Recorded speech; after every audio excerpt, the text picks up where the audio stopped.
Vamos iniciar a leitura do livro Problemas e Dificuldades de Aprendizagem na Infância. Vamos aqui para partir, são 4 unidades. Vamos aqui partir, iniciar da unidade 1. Vamos lá. O livro é Problemas e Dificuldades de Aprendizagem na Infância.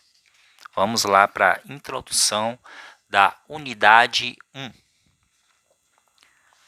Caro aluno, para iniciarmos nossos estudos sobre problemas e dificuldades de aprendizagem, precisamos evidenciar como a infância tornou-se um objeto de estudo para diferentes áreas da ciência. Surpreso com a informação? Acreditava que a noção de infância tivesse ocupado lugar de destaque na história do sujeito e da humanidade desde sempre?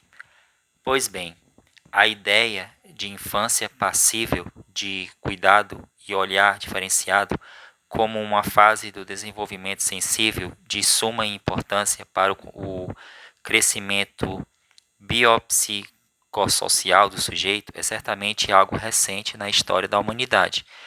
Tendemos a naturalizar processos históricos, pois a rotina nos envolve de tal forma que não exercitamos a capacidade reflexiva de análise das transformações sociais e sua influência na vida dos indivíduos, logo no processo de continuação de novos campos de pesquisa. Por isso, propomos um breve resgate na construção histórica do conceito de infância, evidenciando como a noção de educação e o processo de escolarização foram fundamentais para se pensar a criança em desenvolvimento.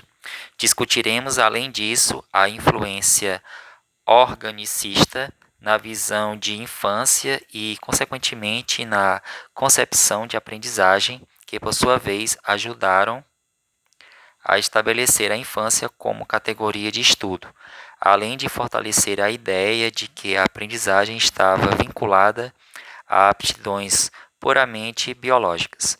Para tanto, problematizaremos as noções de normalidade e maturidade relacionadas à criança, definindo o que é aprendizagem à luz de alguns filósofos e pontuando como este conceito está vinculado à necessidade de adaptação dos indivíduos.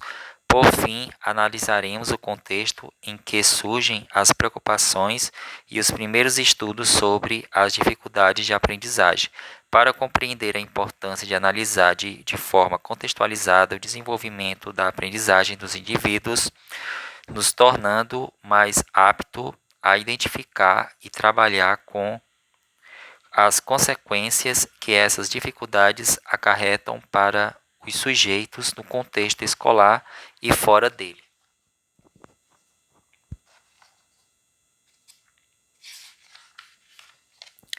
A história da infância, a construção de um objeto de estudo. O primeiro grande estudo sobre a construção histórica da categoria de infância foi a iconografia elaborada por Philippe Ares. Ares publicou em 1968 o livro História Social da Criança e da Família, no qual analisou a partir da representação das crianças nas obras de artes produzidas na Idade Média. Como esta população era vista e como era entendido seu papel na dinâmica social, desvelando sobre o sentimento de infância atribuído pelos adultos às relações familiares e à conduta dos mesmos nos contextos sociais. A construção do sentimento e da categoria de infância, segundo Postman, 1999, pode ser considerada uma das grandes invenções da Renascença, século XIV e XVI. O autor destaca que as primeiras aparições nesse termo surgiram atreladas a noções de educação e moral que ganharam destaque no fim da Idade Média. Todavia, somente no século XVI foi entendida como uma estrutura social e como uma condição psicológica diferenciada. Inclusive, a nomenclatura já era precisa para se referenciar essa faixa etária. Desde o período clássico da Grécia Antiga, as crianças eram entendidas como sendo sujeitos que não haviam sido alfabetizados.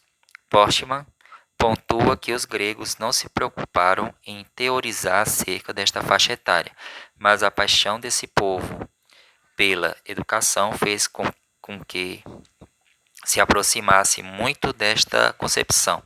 As primeiras escolas que se tem registro são datadas desse período. Se destacam os estudos de Platão sobre a importância de se ensinar a virtude de coragem para as crianças e jovens, pois, contrapondo-se ao modelo classicista aristocrático da Grécia Antiga, o filósofo defendia que as ideias eram inatas e, por isso, a educação era o modo pelo qual os sujeitos poderiam conhecer sua verdadeira essência. Paulo Freire, 2014.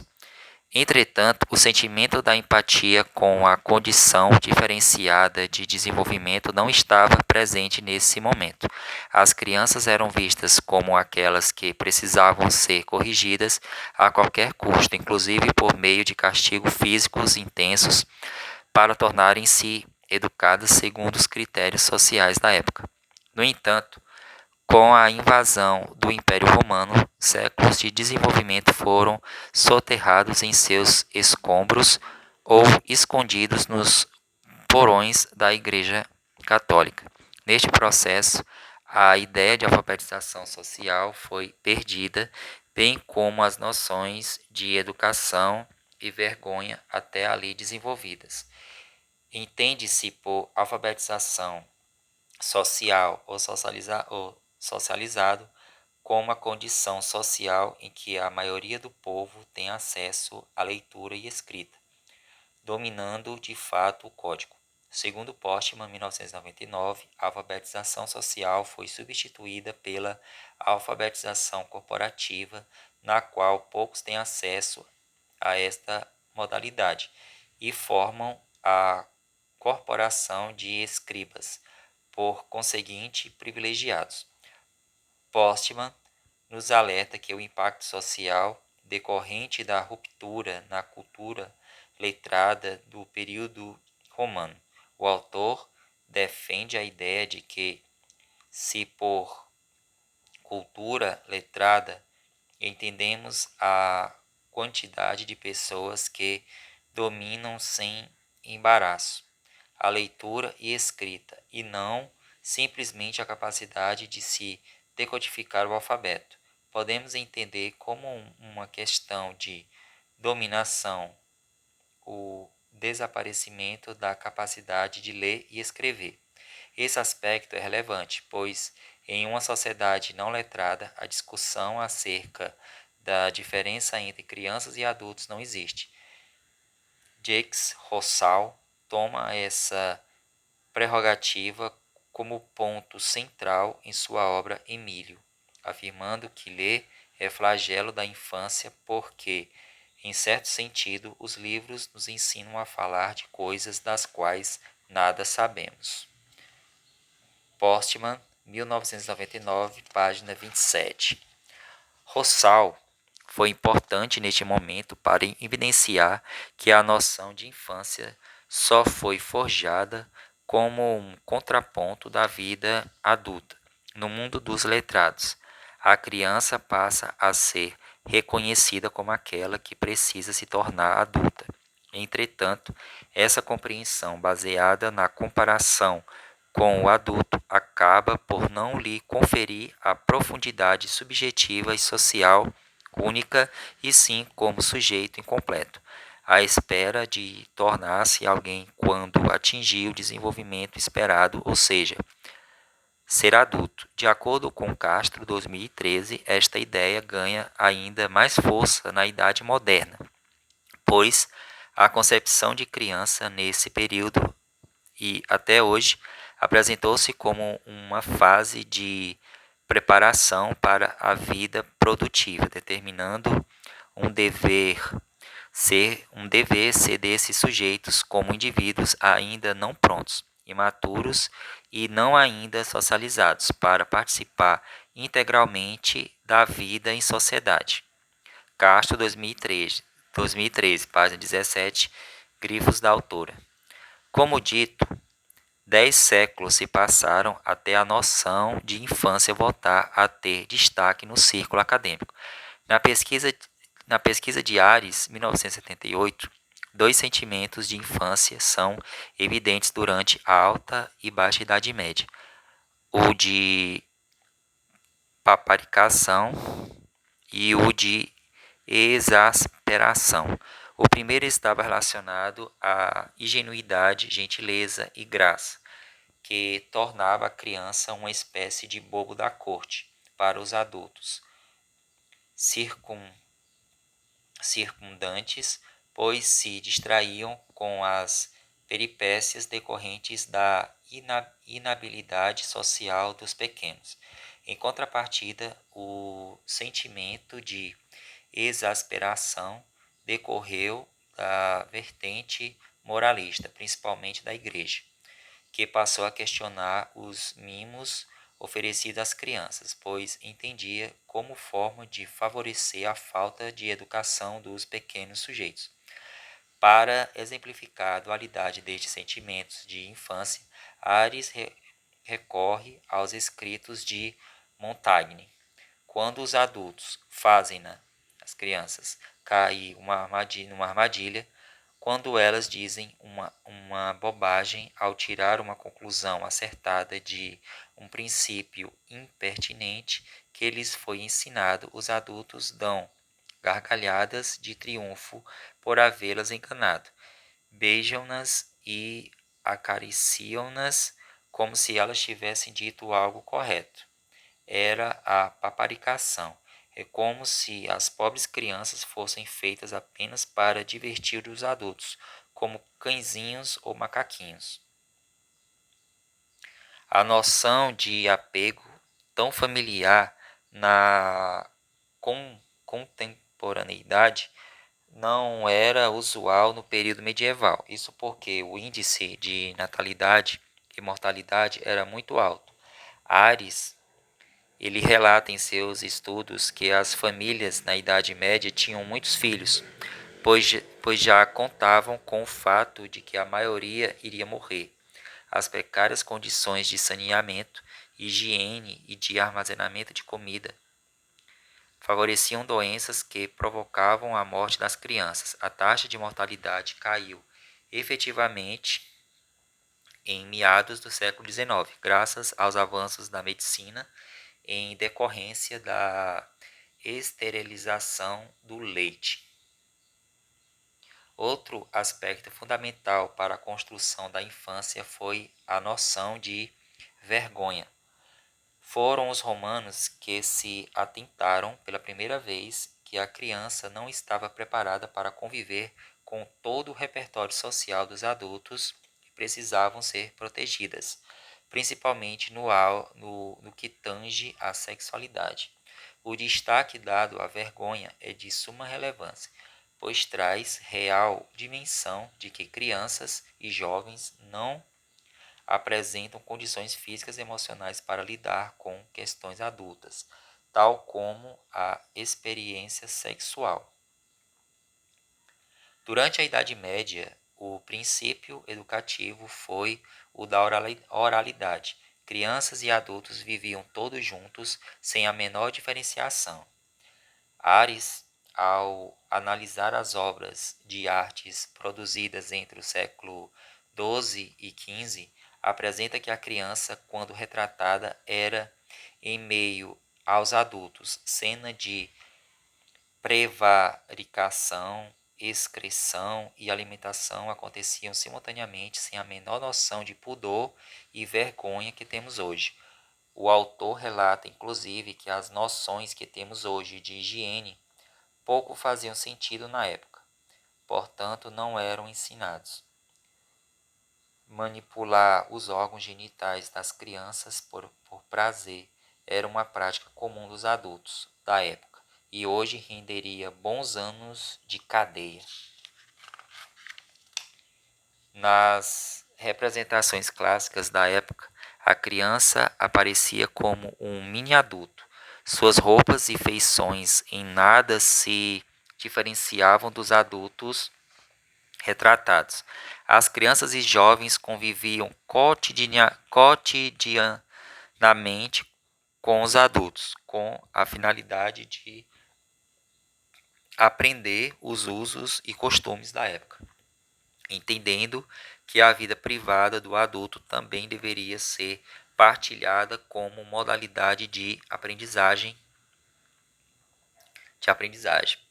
A aprendizagem pela oralidade acontecia essencialmente na prática de algum serviço, conforme Postman, um estágio de trabalho. A idade, então, que marcava a entrada do mundo adulto era aos 7 anos, quando a criança já podia ser apartada de sua família e ir aprender um ofício, pois já dominava a palavra. Na Idade Média, existiam escolas, mas estas não tinham a representatividade dada no período grego e eram destinadas somente a pessoas das classes abastadas. As salas comportavam pessoas de todas as idades e era comum a retomada das lições, pois não havia tempo certo de início do processo escolar.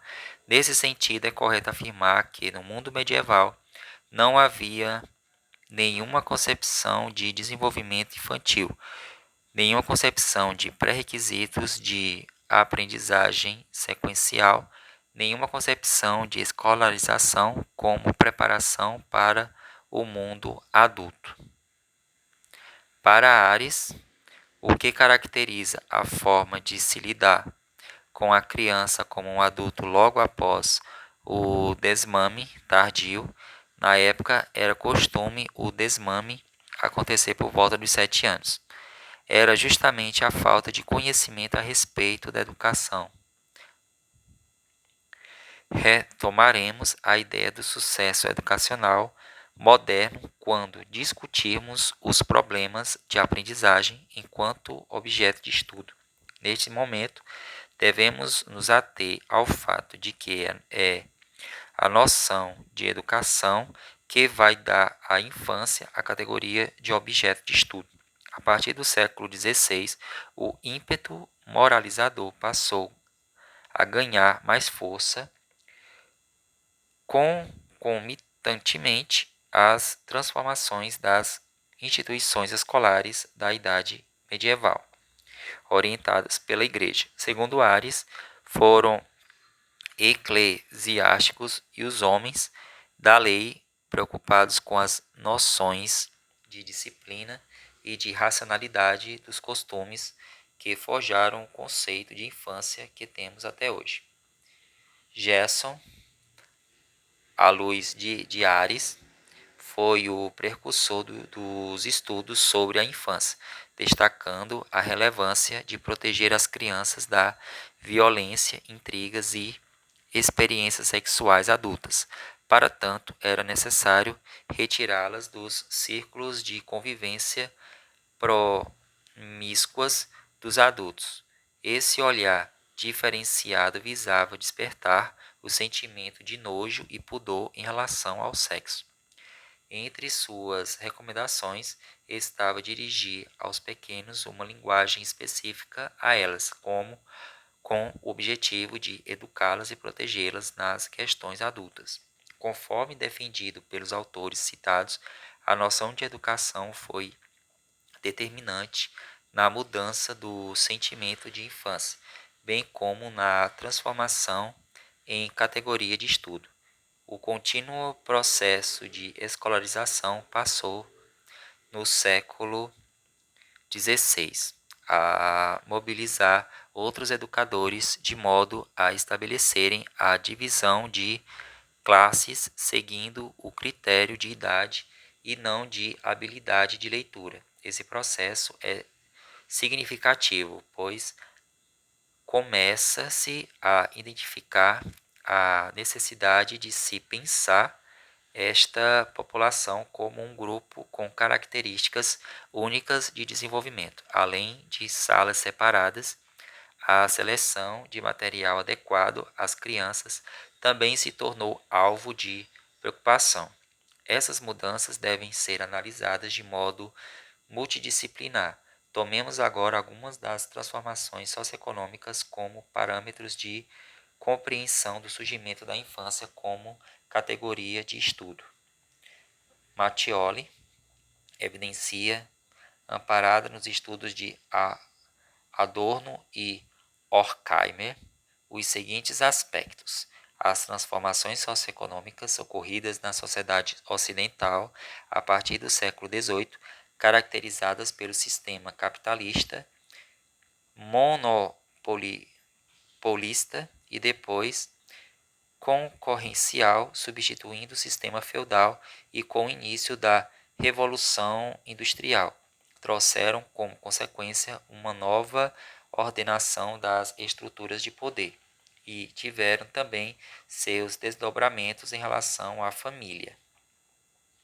A história da família representa a história econômica e política de um dado período. Esta informação é relevante para entendermos como o Estado passou progressivamente a assumir a questão da educação da criança e com qual finalidade. Por ora, vamos destacar como esses fenômenos se entrelaçam, certo? Parando aqui na página 23 e dando continuidade depois a partir da página 24. Tchau, até o próximo vídeo.